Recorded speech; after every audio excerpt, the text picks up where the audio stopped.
ಕಳ್ಕೊಂಡಿರೋರನ್ನ ನೆನೆಸ್ಕೋತೀವಿ, ನಮ್ಮ ಉಸಿರಲ್ಲೇ ಜೊತೆಯಾಗಿರೋರನ್ನ ಯಾರು ನೆನೆಸ್ಕೋತಾರೆ? ಪ್ರೀತಿ ಅಂದ್ರೆ ಏನು ಅಂತ ಕೇಳಿದ್ರೆ ಅದನ್ನು ಎಕ್ಸ್ಪ್ಲೇನ್ ಮಾಡೋಕ್ಕೆ ಕಷ್ಟ ಆಗುತ್ತೆ.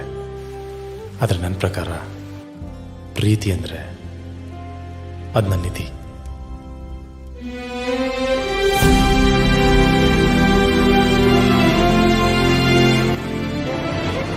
ಉಸಿರು ತುಂಬಿದೆ ನನ್ನಲ್ಲಿ ನೀನೇ ನೀನೆ, ಜೀವ ತುಂಬಿದೆ ಮತ್ತೆ ನೀ ಬಂದು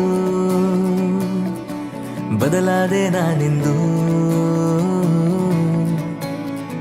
ನೀನೇ ನೀನೆ ಆ ನಗು ತುಂಬಿದೆ ನನ್ನಲ್ಲಿ, ನೀನೇ ನೀನೆ ಗೆಲುವು ತುಂಬಿದೆ ಮತ್ತೆ ನೀ ಬಂದು ಸಂತೋಷ ಇನ್ನೆಂದು